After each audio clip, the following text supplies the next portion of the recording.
Right now, in this very moment, I am being devoured, chewed alive by mosquitoes. But can I, Sammy, I'm asking a question, okay? Can I blame the mosquitoes? Can I have the audacity to come in my garden and blame the mosquitoes for biting me? Blame is the weakest of all emotion. When you blame, you like this. You only have one finger. How much you doing with this one little finger? And so it's such a helpless state, this state of blame.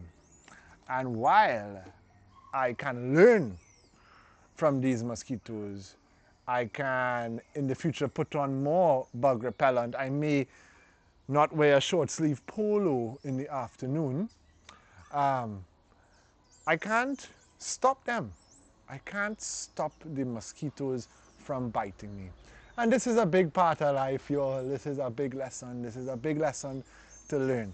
That you cannot blame the inevitable suffering of life for falling on you. You cannot blame your pain. You cannot blame your mother. Everybody wants to blame their mother. You can't blame your father. You can't blame your culture. You cannot blame Kamala Prasad Bisesa.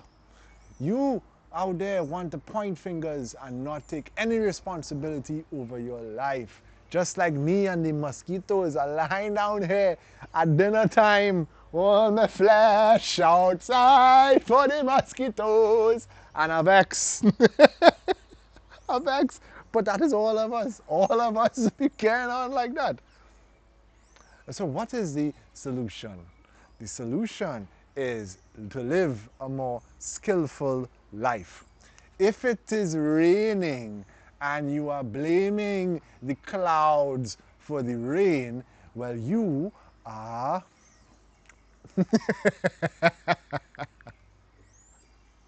you should be. You should be. What the wise do is that they build their roof. They build a roof. The roof is your mind. But the problem in our world is that everybody too damn lazy. Who want to spend years to understand themselves and to build a fortress on their shoulders that can help them to navigate through life? Who wants to do that? That's a bit of hard work. That's a long, not just hard work, but that's a long journey. And we just too lazy. We want everything to be a utopia. A utopia. We want the world to change. We want no more rain. We want no more mosquitoes. We want no more bad people. But a utopia, in-depth psychology, is seen, people who chase that idea, they're seen to be regressing to a state of being that they have long forgotten. That state of being is inside of the mother's womb.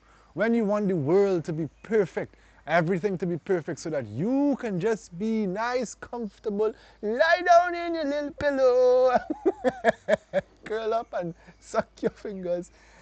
That's a regression into the womb, which is not healthy. So what do we do? What do we do?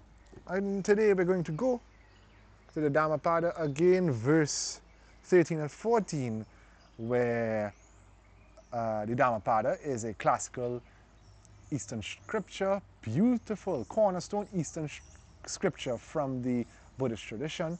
I've written commentary on it, and we're going to go and see what Buddha has to say about all this blaming. Yes, Sammy, I know. Verse 13, as rain pours into a poorly roofed house, so passion pours into an untrained mind. That's verse 13. Verse 14, the reverse. As rain does not enter a well-roofed house, so passion cannot enter a well-trained mind. And so, in the first line, as rain pours into a poorly roofed house, he's not saying sometimes rain may pour or on the odd occasion that rain falls. He's saying it's as rain falls, as rain pours, which means inevitable, inevitable, inevitable. The sufferings of life, inevitable. They're coming for you onto a poorly roofed house. This brain that has not been understood, analyzed, illuminated, or even basic looking inside, basic reflection. As rain pours, as the horrors of life fall, as suffering falls, so too do passions. Passion, the original word is raga, I believe, raga or rago. But what it means is more than just passions or desires or attachments, but it means to be stained. So when we have an untrained mind, a poorly thatched roof, things from the external world can come and stain our mind. And that's a problem because you want something on the outside coming and staining you. If you want to stain yourself, staining yourself, that sounds like painting. If you want to paint your inner landscape, that's your business. You could do that. But then to be just at the victim of anything that just falls, boop, boop, you fall in love with cocaine, boop, falls, and that happens a lot. That happens a lot. That happens more than you would imagine. Something else he's saying here, which I find so beautiful, is that suffering is not determined by an external factor, but by internal skillfulness. Your ability to build this house determines how much suffering you would experience. Your ability to build a strong roof determines how much rain will pour inside. And while there are inevitable sufferings in life, death, old age, sickness, loneliness, anxiety, especially related to freedom, conflict, violence, these are part of life. So while those are inevitable, there are many unnecessary sufferings that just happen because we have a roof, a mind with a bunch of holes in it, and it's so easy for it to fall through. And so we're going to jump to the poetic commentary. The poetic commentary, which is what I wrote, which kind of tells how to build this roof. Mind is a castle with 6 doors. Mind is a castle with 6 doors.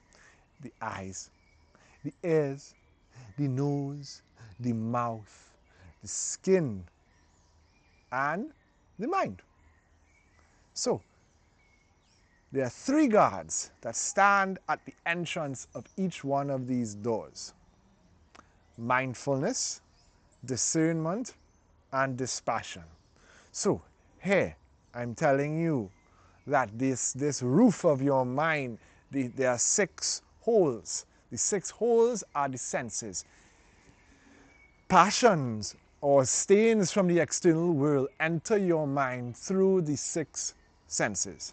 The eyes, the ears, the nose, the mouth, and your skin. And there are 3 guards. Mindfulness is the first guard. I like to see mindfulness not as this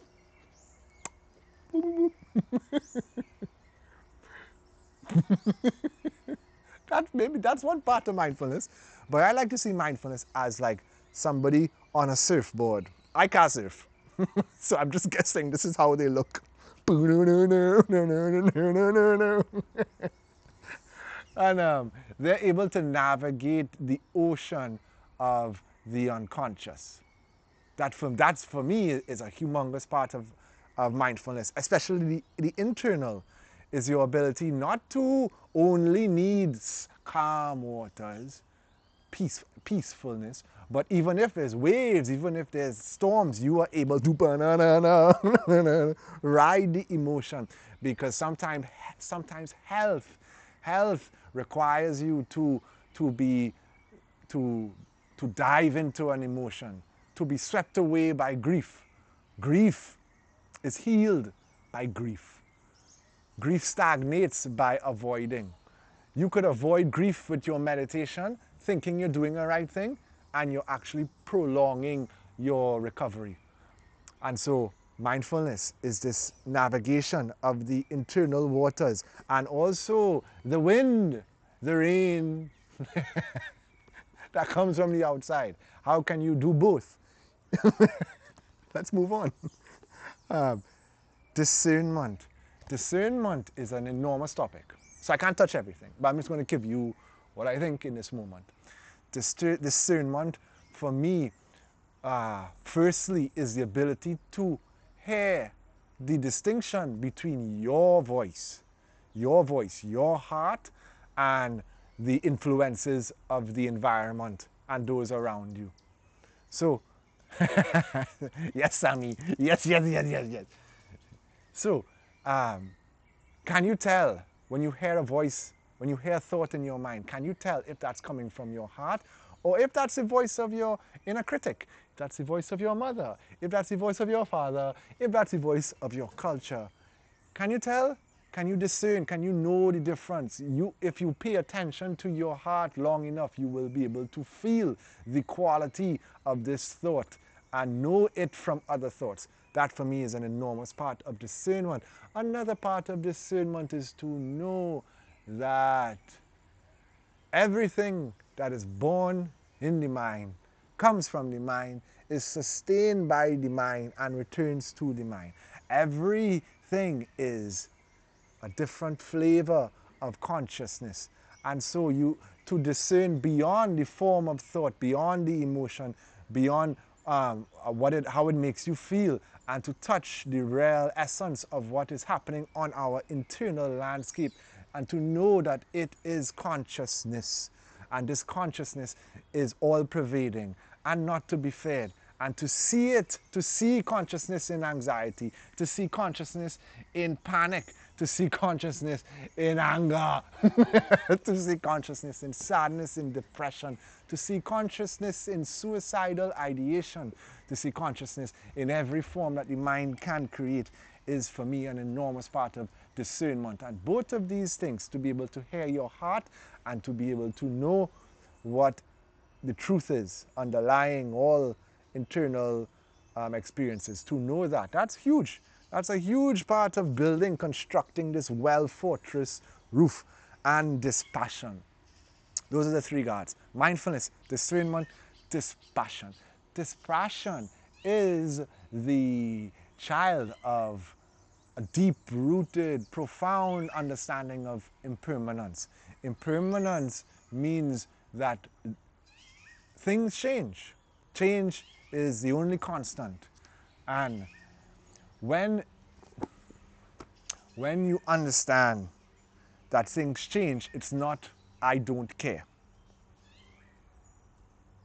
but a deeply appreciating the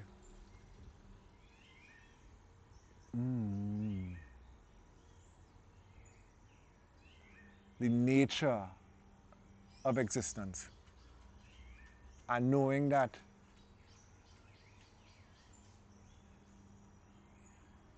what is here with you now is perfect as it is.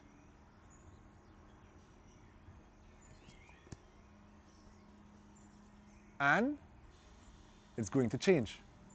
It's going to change. Don't hold on to it. Your fear is going to change. Your grief is going to change. Your panic, your anger, your love, bliss, religious experiences, all of them are going to change. And so with mindfulness, the God of mindfulness, the God of discernment, the God of dispassion, then these are three pillars that hold up a well-fortressed roof. And so the last line of the poetic commentary is, if your guards have no training, or worse, if they are sleeping, thieves will creep in and steal your wine. Thieves will creep in and steal your wine. So, your wine, what is your wine?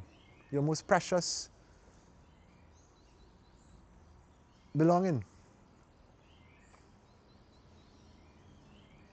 Your sweetness. It will steal your sweetness.